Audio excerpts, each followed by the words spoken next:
Before I begin, I'd like to let you all know that patrons now have access to almost an hour of short videos from my recent holiday in Thailand, including an exclusive backseat critique for Mantra Warriors Legend of the Eight Moons, which Omega summed up like this. Yeah, like if you've ever wanted to see a four-armed, double-god, ultra-sized monkey mech fucking suplex a three-headed elephant spaceship, well, this is the film for you.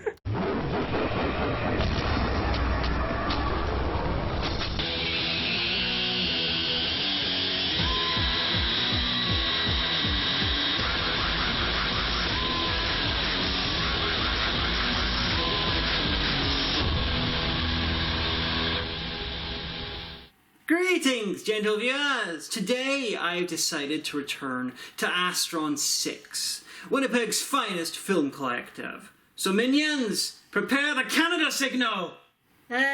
Mistress, we can't use the Canada signal. The big leaf blew away. Oh. What about the spotlight? Well, we used it to watch the big leaf blow away. Then we shall have to make do. With what? You doused in maple syrup and set on fire. Oh, I bet I'll smell amazing.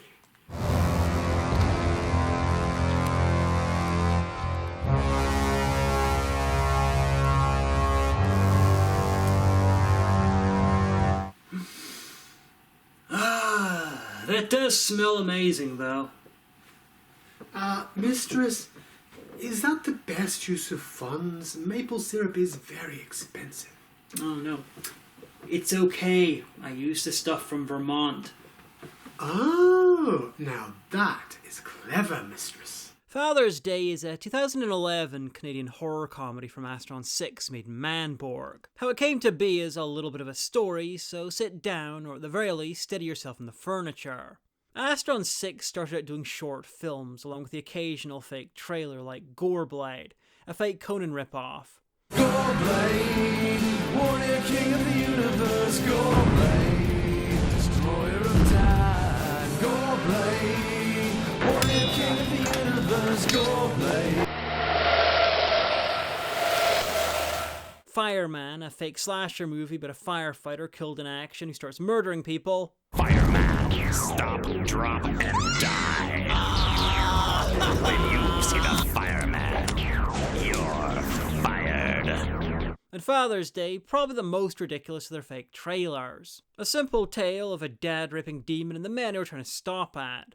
But it also threw in random stuff like a stripper with a chainsaw without context. Fast forward a bit and Troma, who made Poultrygeist and a small mountain of cult films, approached them with a deal. Turned Father's Day into a full-length feature film for about 10,000 Canadian dollars. And the Mad Lads did it. Random chainsaw hooker and all. So that's how this film, which for a hot second back in 2011 was the most controversial film on the internet, happened. Many levels of chutzpah and ingenuity. But before I start on the review itself, I'd like to mention what I feel is Astron 6's masterpiece. Laser Ghost 2. 10 minutes of clips from a non-existent early 90s sequel to another non-existent low-budget film about the ghost of Einstein returning from the dead to conquer the living with lasers. You see, you didn't need these green lasers to defeat Einstein's ghost. You had everything you needed right here. In these green lasers.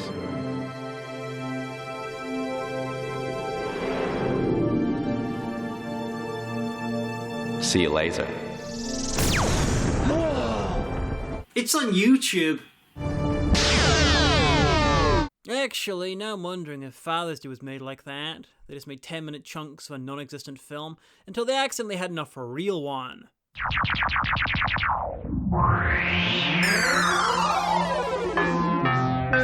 A ruthless killer is on the loose in Father's Day. A deadly tale of revenge. Coming up next on the Astron 6. Oh, it's like the film knows the perfect time to watch one of my reviews. Now, I've read a little bit about the making of this film, and it certainly was a traumatic release for Astron 6.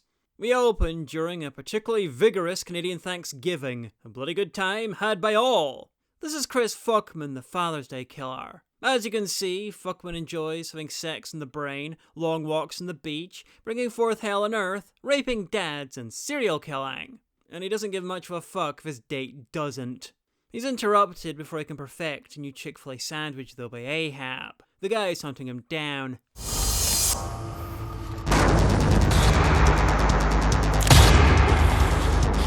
I really love the look of this film. It manages, on a shoestring budget, to beautifully recreate the vivid colours of Dario Argento, unlike latter Dario Argento, who just had the shoestring budget. Anyway, listen to this score.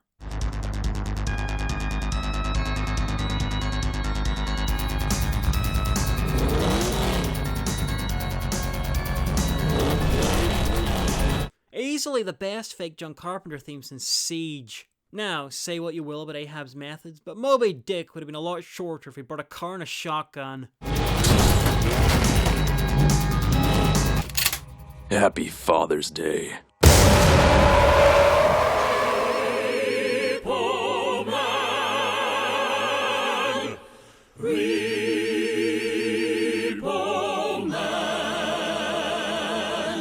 The credits sequence tells us three very important things. One, that Ahab went to jail for the moderate carnage. Two, that the man Ahab killed was innocent and that the real killer is actually Gendo Akari. And three, that the film also seems to be an adaptation of a comic book that only exists in the credits sequence. Oh no, I've gone cross-eyed. Real or not, this minute of random panels is better than Rob Liefeld's entire career. With those tits, it's more like Astron sexy. Anyway, post-credits, it's years later and we meet Twink, easily one of the twinkiest of our heroic trio. He's in custody, again. Weren't you just here 48 hours ago? You see, he's a gay sex worker and this is Manitoba, not Manitopa. Of course, it doesn't help that Twink's dad was raped and murdered last night shortly after they had an argument. I didn't kill my fucking dad. When's the last time you saw your father alive? But his dad appears to be Clark Kent's British alter ego, John Majorman, so I'm pretty sure he's better off dead. I experimented when I was young, too. Not sure if circus performing and Thatcherism is quite the same thing, dude. But this is serious. His dad is clearly freaked out and homophobic, but to be fair, he just found out that his son was a sex worker and was recently found in a room with a dead client. That'd stretch you in Canadian good-naturedness to the point of raising your voice briefly. I didn't do... You didn't do anything! What are you talking about? You're found in a motel room with a dead man? He's covered in blood, he's been buggered up the ass into his foot. Listen to me. This scene is like the Netflix Dahmer show if Evan Peters was playing himself, and they cast the reanimated corpse of Jeffrey Dahmer as his own dad.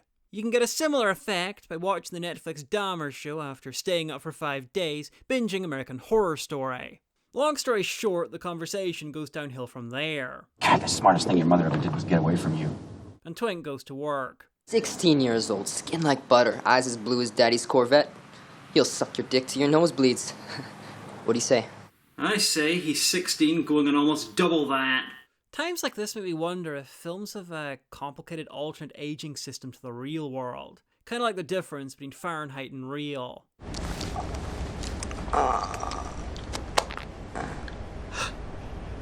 You're trying to rob me? Hey, you got your regular crime and my sex crime. No, you got your sex crime and my regular crime. You know, it'd make a two great tastes that taste great together joke, but only one of the crimes involves someone's mouth. Not quite the pipe he was expecting, but he'll take it.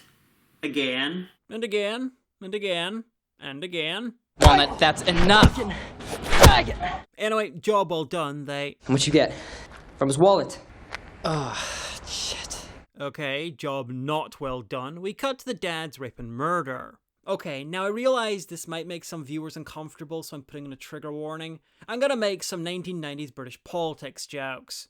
They seen it, and it's gonna hit. What's that sound, Edwina? After all these years, have you come back to me? You did! You did come back to me! Oh, thank you! Oh, I haven't been fucked like this since 1997! Yes! Yes! Yes! Wait a minute! You're not Edwina Carre! You're not even Michael Portillo!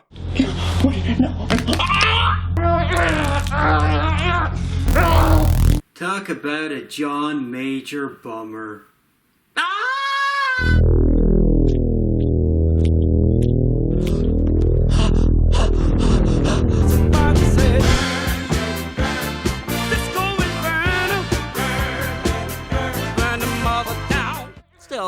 least that wasn't P.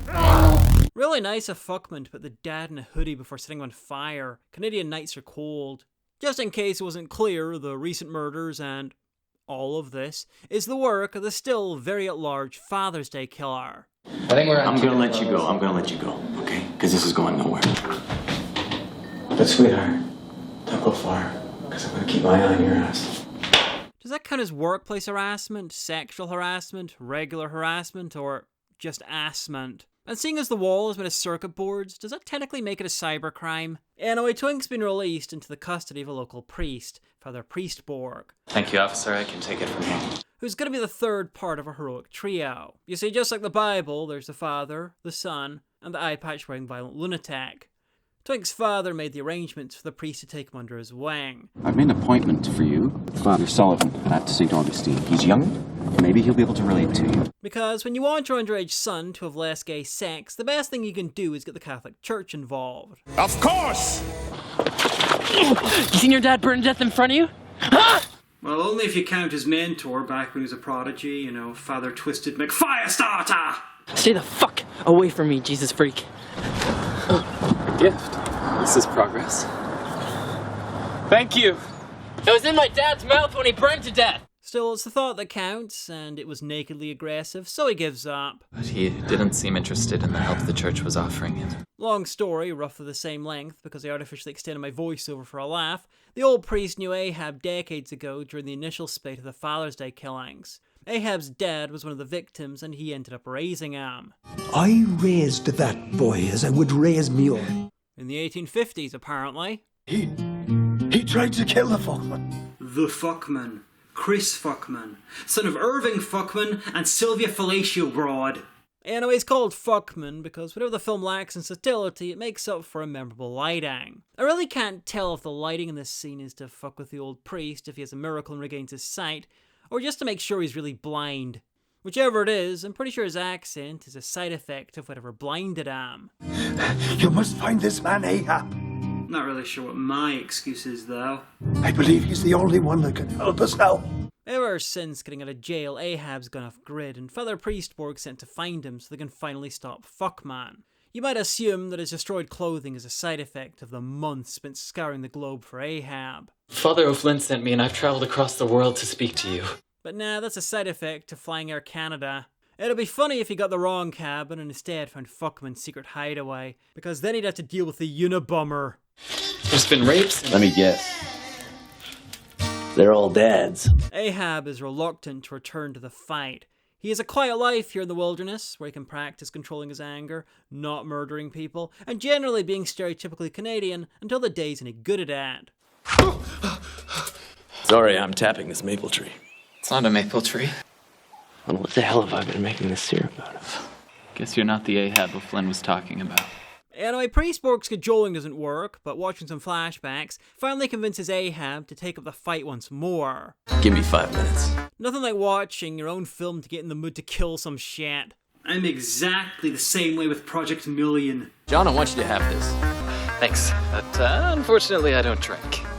It's maple syrup, John. We're Canadian, Padre. Drink it before the Americans forget. Oh, well in that case, bottoms up. It's only gotten worse since you've left. Sure glad that wasn't our plane. More fathers raped and murdered.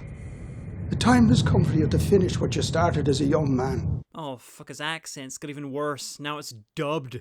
Still no idea what my excuse is, though. Don't worry about me, Father.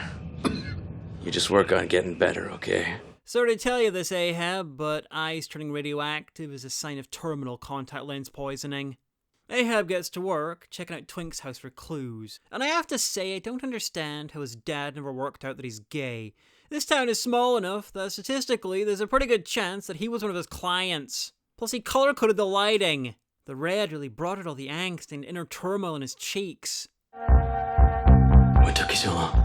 This haunted William Fickner animatronic is Stiegel, the detective who was questioning Twink earlier.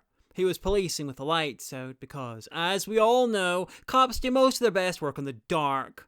It's certainly harder to shoot innocent people. Deliberately. Funny, in the time you've been off the streets, we haven't had one father raped, molested, Tongue-kissed or otherwise? There's a lot of one-parent families in this town. I'm only here to help, Stiegel. Are you gonna help me like you helped old Bill Cummings? Nah, he'll use a sword on you. The main thing we get from this scene is that Fuckman's a Satanist, and Stiegel's a dickhead. If we're up to me, you'll be getting bird dogged in the prison yard, you cockeyed fuck. Which we already knew. Father's Day killer, cannibal man killer, fat boy fucker, cannibal cock killer.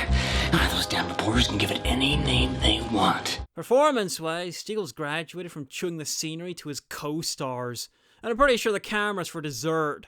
Anyway, Ahab leaves Stiegel to finish eating the set as he goes off to reconnect with his estranged sister Chelsea, which he does after the obligatory assault by a bitter ex. Well, well, well. Listen, I know you don't owe me any favors, and I don't expect you to cut me any slack, especially after the way I look.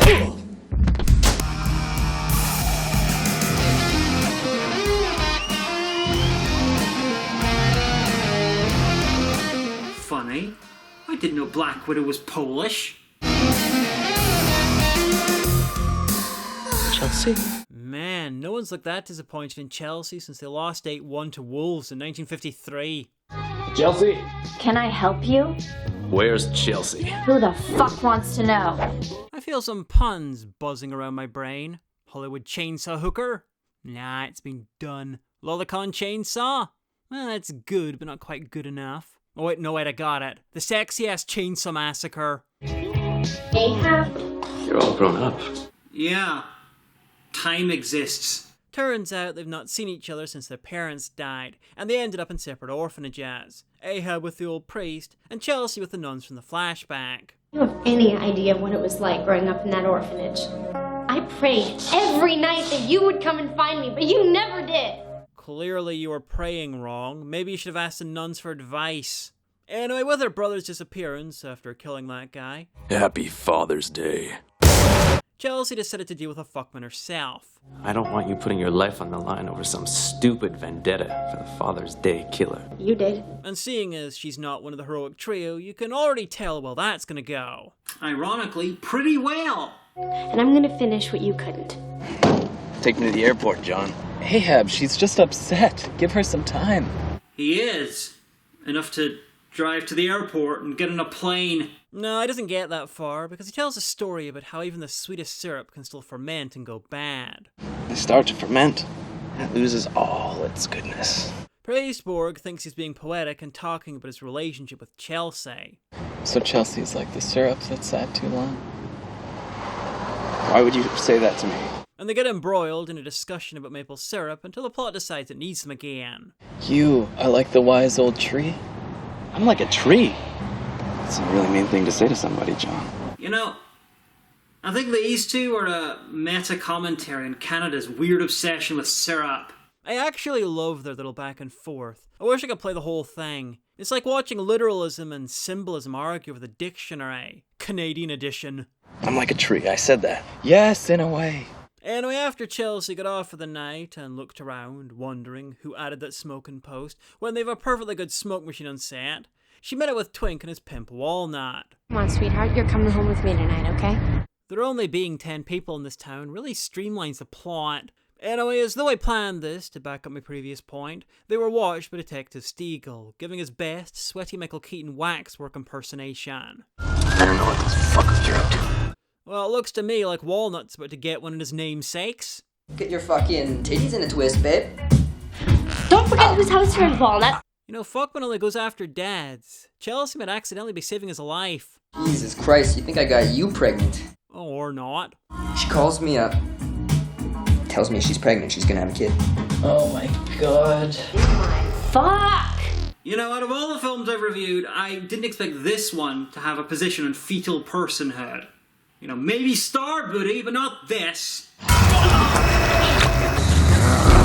Say what you will about the fuckman, such as he's a large, demonic Philip Seymour Hoffman, but that is some next level cock gobbling right there. He needs to work on the sucking, though. He kind of sucks at that. So much it came off. Good swallowing, though. Fun fact about this shot, not only is it an homage to Alien 3, but it's actually more like how Fincher wanted to actually film it. All dark and shot from behind. One thing I've noticed over the years is that Canadian exploitation has a definite look. Deep dark blacks and vivid unnatural primary colours. You can see it in this and Siege, and since that's all the Canadian exploitation films I've reviewed, we can call that a fact. There's no real evidence for it, but it is scientific fact. Chelsea, it's Ahab. Just as Ahab arrives, the fuckman escapes at the window in a manner way too dramatically off screen to actually show. Ahab? Ahab? Fishbowl to the head, are you kidding? And over Chelsea's unusually humorous cups, they skip over the obvious conversation. How to convince people that what's left of Walnut is an artistic table glaze, and instead continue their previous conversation. Okay, so this here is... Was his friend Walnut? Yeah, Chelsea, this is exactly what I'm talking about. Chris Fuckman, in your apartment. You gotta love the organic way the film maneuvers the heroic trio together. I'm going after Fuckman alone. I'm coming with you. Okay. I'm pretty sure this is how Nathan Drake and Sully teamed up in the Uncharted movie. Who's this kid again? So Stiegel's outside, and if our hero is going to deal with a fuckman, they can't spend precious time in jail for Walnut's murder. So how do they get past him? The simple answer would be to climb out the window, but nah, Astron 6 are too budget poor and imagination rich for that. Detective Stiegel. Who you talking to in there? Just some friends. I'm sorry, I didn't realize. Stiegel is unexpectedly accepting of gender non-conforming woman, but then again he might be saving his dickery for the case in hand. What can I do for you? Pun, only kind of intended. Anyway, back at the old priest's house, we finally learn a secret. The motherfucker's daredevil. Slightly broadening his definition of a dad, the fuckman has come for him. You've come for me. And it won't be the last time. I miss you, Dad.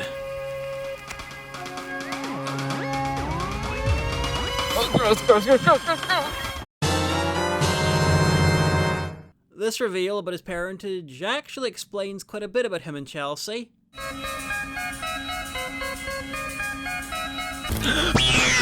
Oh hey, the fuckman's getting better at giving head. As I'm sure all of you have heard, Father O'Flynn was taken from us late last night.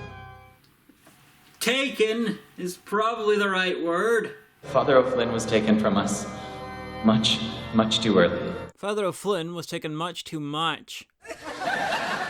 Oh my. I know many of you are asking, wasn't he like 100 years old? So old, the Canadian accent had yet to evolve. Anyway, now we have Father Priestborg's long dark sermon of the soul. He touches on subjects as varied as where God went wrong. Where, brothers and sisters, may I ask you, is God right now? Is he under this podium? Huh? Oh, hello, God! Some more of God's greatest mistakes. Whoa, look at me! I'm God! I sit on my feathers! And who is this God person anyway? No lightning, no storms, and I just ripped him a new one. I find myself asking, what would Jesus do? And the variation, much loved by Pentecostals, who would Jesus shoot? Huh? Is he himself gonna punish the wicked? Fuck no.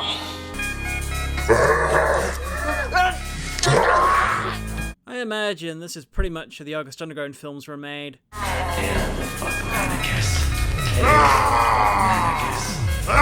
Okay, now I imagine this is what happens when the August Underground films party with the Vomit Gore films.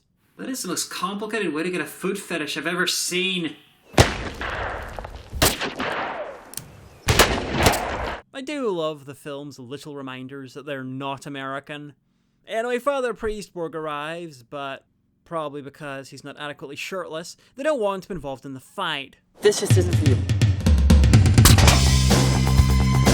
Kinda gun-ho, isn't he? Anyway, it's settled. Someone who can actually shoot straight will be useful, so we'll join them. Now that the heroic trio is finally together, I should probably explain why I've been calling him Father Priestborg all review. It's simple, he played Manborg in Manborg.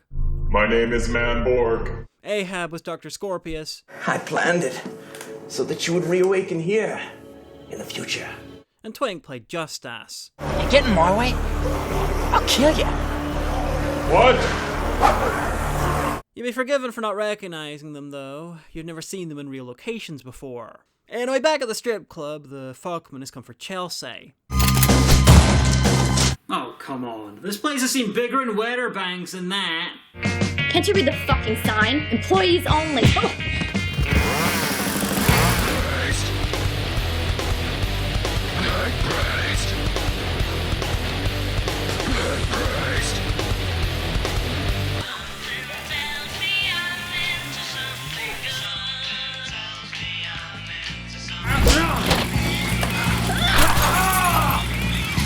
Ah, sweet. Nun-chick with dicks. Come on, fat boy! That's fuck man, not fuck boy! Come on!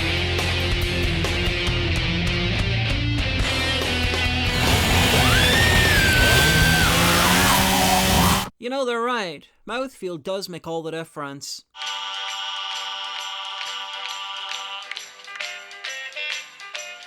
They don't make noise-cancelling headphones like that anymore. For obvious reasons. Anyone who used them died an extremely noisy and easily avoidable death.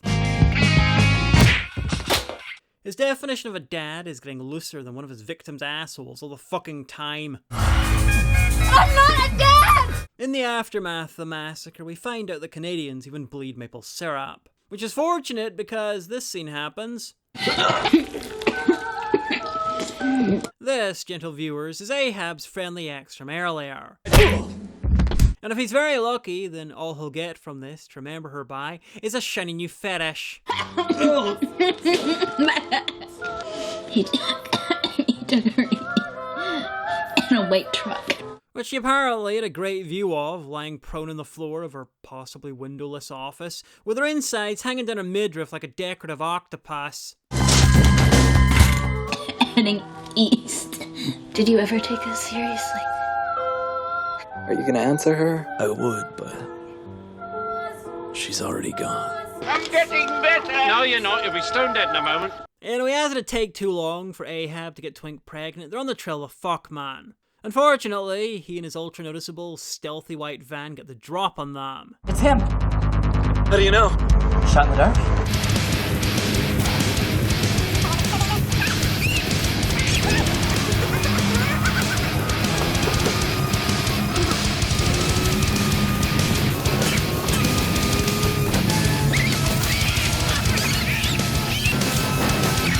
This is really not bad for a bunch of nerds with a budget smaller than the average American hospital bill. Good thing they filmed it in Canada.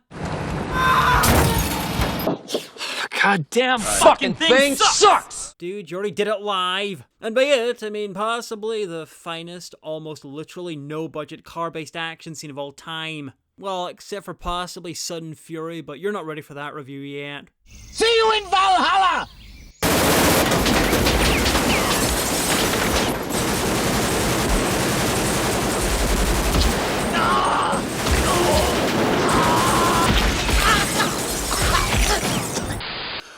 Ahab, I'm fine. It only impaled me in my non-vital organs.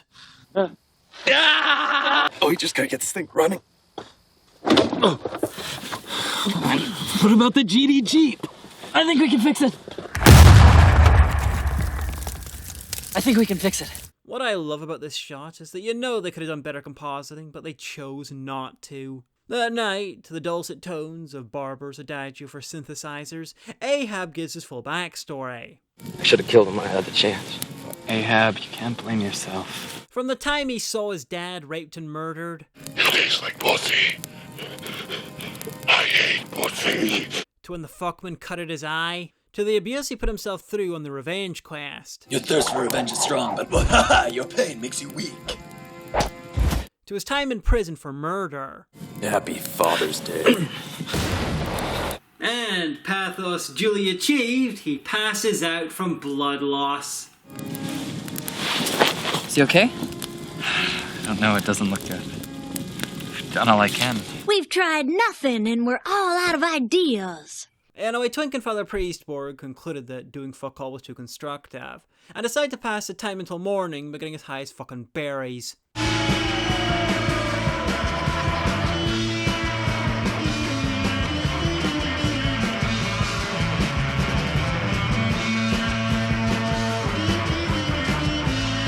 Jesus? Is that you? We can't stop here. This is cat country. Meanwhile, the Fuckmans moved on to the slice his dick in half lengthways and smear the blood all over Chelsea's face part of his plan. I believe that part is called the Prince Albert fish. I'm not a dad! Yeah. You will be. You will be.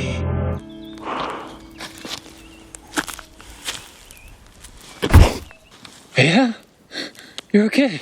I'm fine, John. Someone must have fed me some of my tasty berries. So they finally tracked Fuckman down to his secret base at Canada's Wonderland, looking slightly less wondrous in the off-season. I used to piss on these slides, so joke's on him.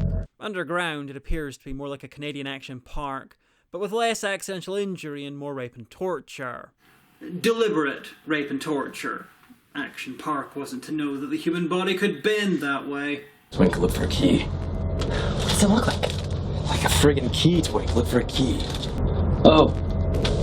It's in his mouth. Don't know why he's so disgusted. This is kind of a trauma movie. He should have been in funding meetings worse than this. On the other side of the door is Chelsea, alive, but near death. Quick, borrow that maple syrup, she's bleeding. It can't be any less real than the stuff you've been tapping. Anyway, seeking a more dramatic exit shot, they decide to take the more dangerous way out.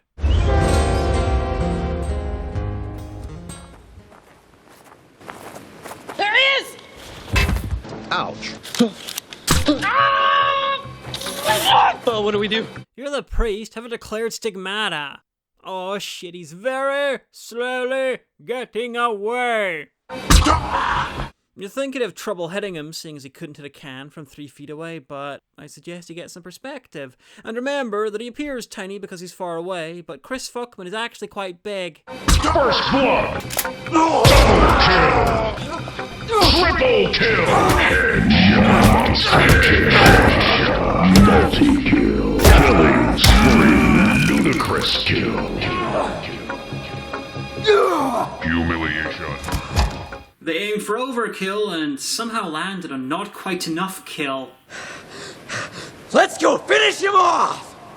They're all dealing with the aftermath differently. Ahab's at Chelsea's side. Father Priestborg is trying to get back to his old life. The church is willing to overlook your recent conduct, Father John, providing that it never happens again. The next time you insult God in a sermon, brandish a gun, and go on a blood-crazed vengeance quest, you need to clear with us first, okay?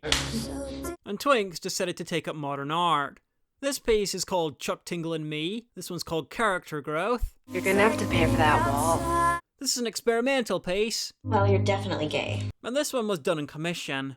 Now, you'd be forgiven for thinking that the film was wrapping up, but nah. We got another half hour to go because look at how long's left in the video. Spending all that time at the end on a skit would be ridiculous, even for me. Cancel the free ring circus! Let Kirk Cameron go, we're turning the skit off. What about Sappho and that 3-foot strap-on you wanted? Oh, that's not for skit, that's for me. I mean, enjoyable, sure. Anyway, Priestborg finds the Necrocomicon, and with it, evidence that Fuckman wasn't your common or garden serial killer with his own cult. He's an actual demon who possesses innocent men every generation until the host body is killed. There's no time to explain. You know, if given the choice between listening to exposition or Adrian Perry's The Hunter, I'd choose the latter too. Oh, I love this new John! Anyway, because, in many ways, this film was focus tested to annoy as many moral guardians as possible, Chelsea arrives at Ahab's hotel room and, well, this. It's not that I'm not attracted to you or anything like that, it's just that...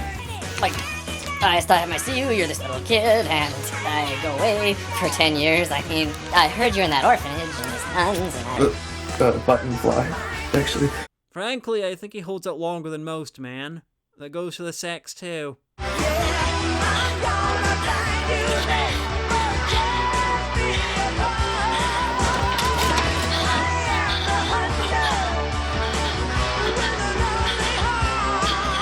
Okay, either they're changing positions really fast or that song's in a loop.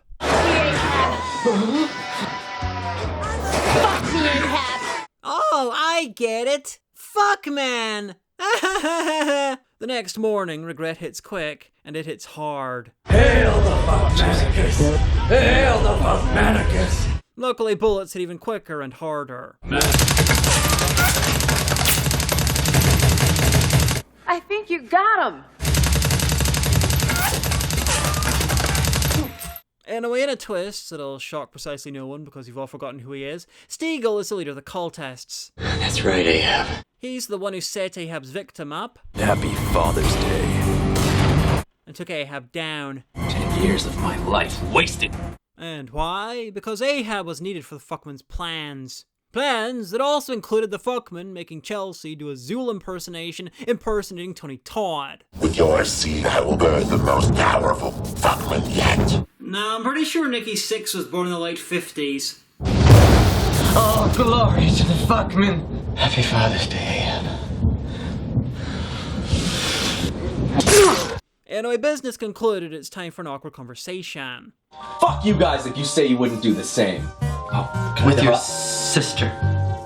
No, it was Fuckman all along. How do you manage to start off a conversation by telling people about how you accidentally damned the world via incest, and then you make it worse? And some kind of mind grip on me is what it is. It's very weird. I don't remember reading anything about that in the book.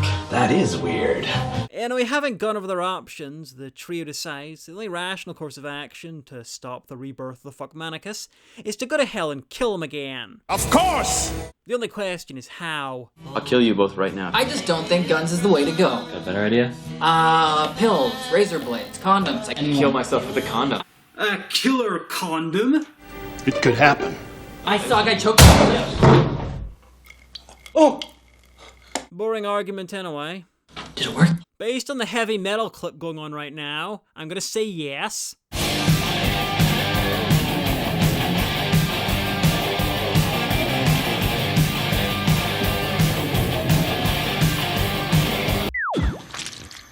He looks like he's in hell. The first thing you notice after landing in hell is that it's actually Actia Maximus, War of the Alien Dinosaurs.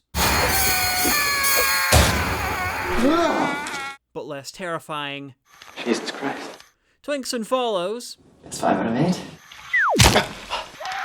So this is hell, huh? I kind of expected to recognize more people, but there's no sign of Father Priestborg. And why? This is heaven, my friend. You can have anything your heart desires. But you can never leave. I heard of hell freezing over. This is nuts. So, there's no exit from heaven and hell as other people's jokes. This is a much more existentialist film than you'd expect. Wink? Oh, don't worry. Twink's just off having a twank. Ahab?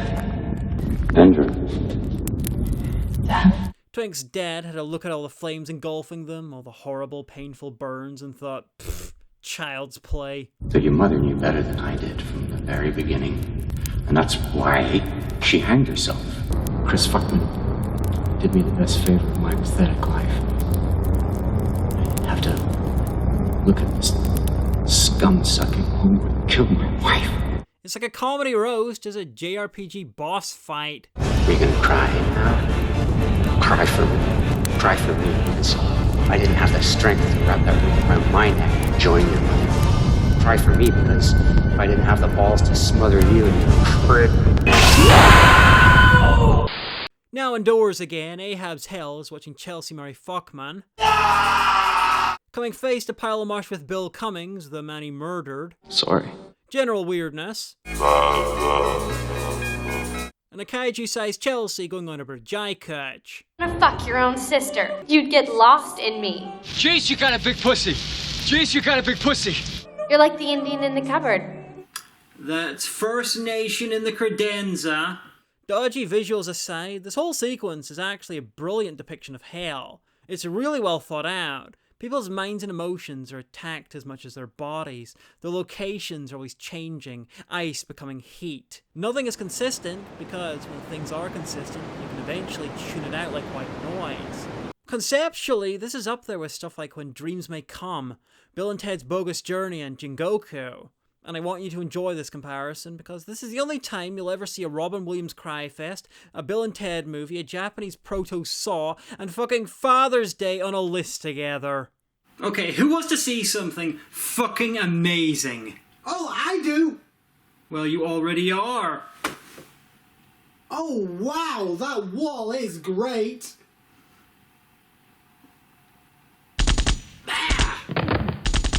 Are there any other minions dying for the chance to misunderstand me today? I made myself clear. Your soul belongs to heaven for eternity. What the hell is that? Nobody move, or I blow his head off. Yes, as it turns out, the secret to getting into heaven is pretty simple. Just go threaten God. Where's God? His office is at the end of this hall. See shit. It's right there. Just unfocus your eyes. I swear it's there. It's just off screen.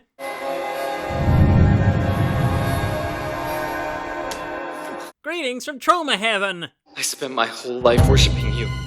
But I swear to God, if you don't show me the exit, I'll kill him. Swear to me! And then I'll kill you. He's fucking crazy. He'll do it. You won't do it. Maybe, just maybe, we can get a Bible, read it together, talk it out. Not so fast, God! Son, get out quick, John! They do horrible things up here, terrible things! Get out! At least point the gun in approximately the right direction. Who said that? Meanwhile, in hell... Give me my coat! Twink! Ahab has lost Twink to the hell zombies of unrequited love. Just go with that. Twink dead. I've always loved you. No! Don't let go! Anyway, Ahab is preparing to face the Fuckmanicus alone. Oh, Chris, fuck me.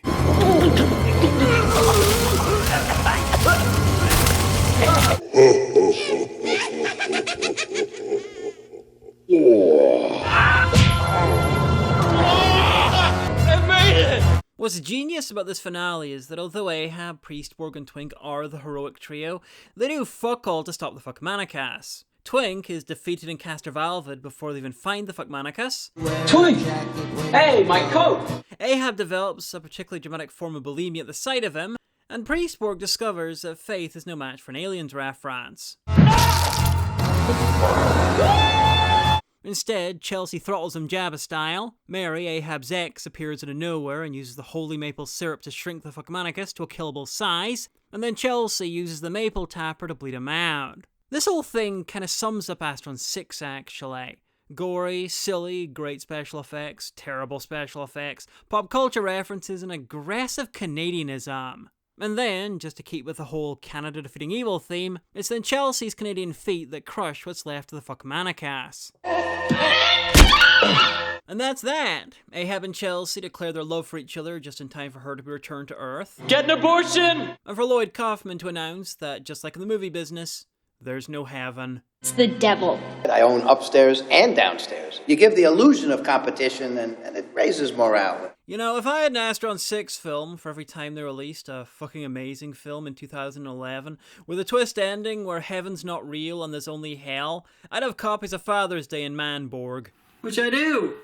So I guess that happened. We defeated you, devil. Yeah. You showed me. You lost! Anyway, there's a slight problem with committing suicide in order to get to hell and kill a demon. It can be kind of hard to get back home again. Maybe try the gun again.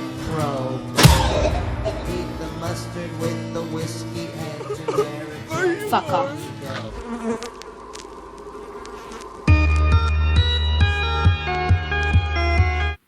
At least Twink's cats won't starve. Father's Day is a fucking blast. All of Astron 6's stuff is good, but this is low-budget filmmaking royalty. It's grim, gritty, gory, and fucking hilarious. Though its sense of humor can be a bit of an acquired taste, to put it mildly.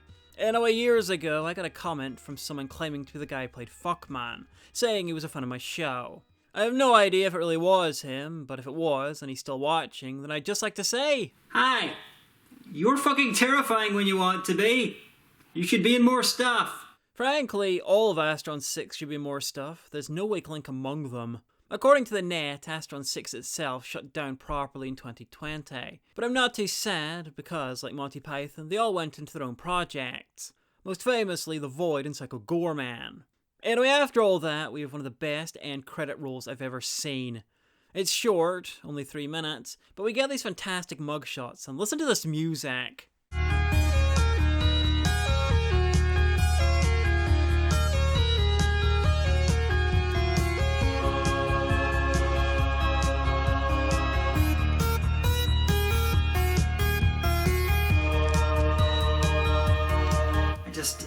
I just love the way it sounds. It makes me want to go out and exploit something, 1970s style. Fuck yeah. I'm Demon Hagan, and I have to live with it every day.